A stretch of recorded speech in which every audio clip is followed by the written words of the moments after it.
Welcome to the U.S. Military Channel. We cover all the latest news and events involving the U.S. military around the globe. Our story today is about the last of 6 AH-64E Apache helicopters that arrived recently at the Hunter Airfield, Georgia, August 23. The 3rd Squadron, 17th Cavalry Regiment, 3rd Combat Aviation Brigade, 3rd Infantry Division, replaced the older Delta models with the Echo model helicopters. Lieutenant Colonel Jeff Paulus and Captain Kyle Applegate explain how equipment modernization is a key component to increasing unit readiness and improves training.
Lieutenant Colonel Jeff Paulus, 317 Cav Squadron Commander.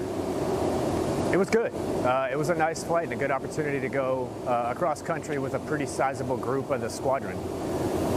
So just opportunity to fly with a number of the different pilots, change different jobs throughout the flight, see a number of small FBOs and areas, airports in the country that we don't typically get an opportunity to land at, and have them get an opportunity to see us.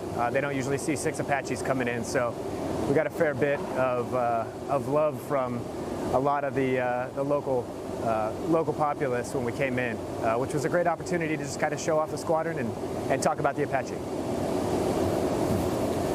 So the last shipment of Echoes now means that as part of the NET-NEF, new equipment training, new equipment fielding, we are complete with the fielding portion. So we now have our full allotment of AH-64s that the squadron is supposed to have. And it'll allow us to do a couple of things. Number one, we can field an entire squadron, deploy as an entire squadron if called upon. It also gives us a little more flexibility in training. While we are still doing the new equipment training, we now have enough aircraft to really start doing some additional training internal to the squadron, particularly as we get prepared for gunnery. And the ZACO models themselves really bring a significant increase in capability to the division and the Army as a whole. Just between the older Delta models and the new Echoes that we now have, their range, their ceiling, the amount of firepower that they can carry is pretty significantly increased over the Delta model, not to mention the system upgrades that it brings with respects to its ability to integrate with unmanned aerial systems, both the Shadow and the Gray Eagle, as well as vastly improved sensors for its use as a reconnaissance platform. It's a really nice aircraft, quite frankly. I only have a little bit of time flying the Delta models, but I can already see just the difference between the Deltas and the Echoes. What a much nicer airframe it is, both in terms of power, its ability to fly. It really just wants to fly. And so what it's going to do for our training is really give us the opportunity to train on the cutting edge of Army technology with the most advanced weapons platforms that the Army is fielding throughout the entirety of the Army, both air and ground. And really still looking forward to gunnery with these aircraft. This will be the first opportunity that all 24 of these have had to actually conduct a gunnery shoot for the weapon system themselves, the gun. They've never shot before, so just the opportunity to make sure that this aircraft works as advertised and does what it was designed to do. I'm really looking forward to. And I really have no doubt that it will. But it'll just build a level of confidence amongst the crews and the squadron that we are prepared to go out and do our mission. In addition to that, with the increased capability that the aircraft brings, particularly with its ability to do manned-unmanned teaming with both the Shadows and the Gray Eagles, just our ability to integrate them into the gunnery and utilize them as the reconnaissance platform that they were designed for, I think will be a really, really good training event and a good opportunity, not just for the squadron, but for the brigade as a whole. I just say that it's been an honor for this squadron to be part of the Army's modernization effort. I know how important it is, particularly for Army aviation, to stay at the vanguard and on the cutting edge of technology, and this airframe really is. And truthfully, the process to go from the Delta models to where we are today has been surprisingly smooth and surprisingly easy, particularly with the amount of support that we have gotten across the aviation enterprise, not just from PM, the product manager, but AMCOM for maintenance support, Fort Rucker, DES. So it's really been a whole of aviation enterprise effort to get us to where we are today and field these last 6 aircraft. And as we finish up the training coming into October, we will be the most well-trained and most capable squadron in the Army. And it'll be good when we're done.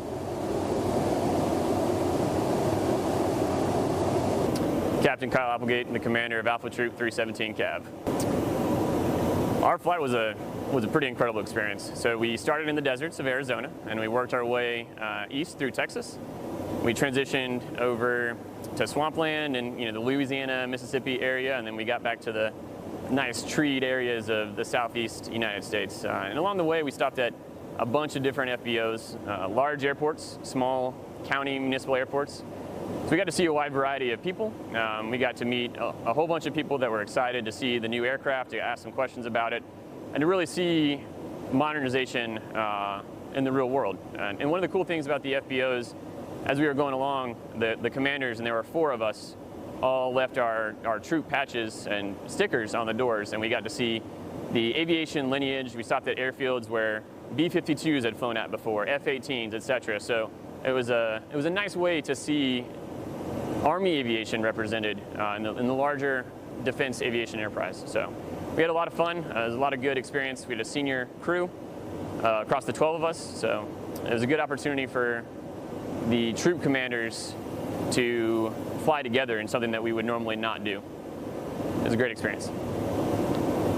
For the division, the squadron is finally ready to start to integrate with our ground force peers and start to set the conditions for advanced training within 3 cab and with 1 ABCT and 2 ABCT to start to build our interoperability and to generate combat power for the ground force commander. And so the new aircraft give us the greater technology needed to interface with unmanned teams. So we're fielding new Gray Eagles, and we've got Shadows, and all of these assets combined will give the ground force commander a greater picture of the situational awareness of the battle space. So the new Echoes have a host of new capabilities that are a little bit better than the Delta. So this is the first time that I've flown an Echo was with this transition in fielding. So I've experienced firsthand the aircraft's faster. It's got more power, so we can carry more munitions. It's IFR, so we can fly instrument rated, or we can fly in the clouds, essentially. So that gives our aviators the ability to train in more realistic conditions, knowing that we have the ability, if we need to commit to instrument flight. So as we prepare for any real-world contingency, the new aircraft gives us a greater level of comfortability at home station training. And the new technology associated with the aircraft removes some of the thought process from the crews. So that enables us to start to think beyond the aircraft a little bit further and start to visualize the ground force commander's plan and seamlessly integrate with them and figure out the best way that we can support. Whereas before with the Delta, we didn't have quite the same technology. So the aircrew was coordinating inside the aircraft a little bit more and was less able to think outside. So the aircraft is great for air mission commanders, it's great for platoon leaders, and it's great for troop commanders to be able to fight the aircraft, fight their platoons, and fight their troops. So with any new piece of equipment, it's always exciting for the first time you put it to use. So we've got a couple hundred hours in training mission flights in and around the local area, but this will be the first time that we've had the ability to use the aircraft for its intended purpose, to employ lethal munitions against the enemies of the United States of America. So a gunnery is an opportunity for us as air crews, as platoons, and as troops, and as a squadron to validate our ability to use the new aircraft. So we're excited. There's a host of new features, but the main thing that we're excited about is greater interoperability with manned-unmanned teaming. So with our Shadows and the Gray Eagles within 3 cab, we're excited to put those to use in a realistic gunnery experience that will help us, the air crews, understand the capabilities of the aircraft, because we've learned about them academically, so we're excited to go out there in the field and actually see what they can do. So this is the first time that I've been part of a large equipment fielding like this. It has been interesting to see the amount of effort that it takes across the aviation enterprise, from the 15 Romeos, our great maintainers here, some of the other MOSs and Delta Troop, our support troop, and then flying out to Mesa, we were able to meet and take a tour of the Boeing plant. And it was a humbling experience to see how the Apaches are built and the amount of intensive love and care that it takes to make one of these airframes. So I think it puts it into perspective what we do. It's exciting to go fly. It's fantastic aircraft, but it was nice to go out on the trip to be able to see all the players along the way that helped make it happen. So we had a great experience with the DCMA folks out at Mesa. Mesa plant was great, and they were fully welcoming and invited us in and helped us see the Apache. And it is a team effort to make this aircraft, and it's a team effort to employ it, and this was a great peek behind the curtain to see what makes an Apache.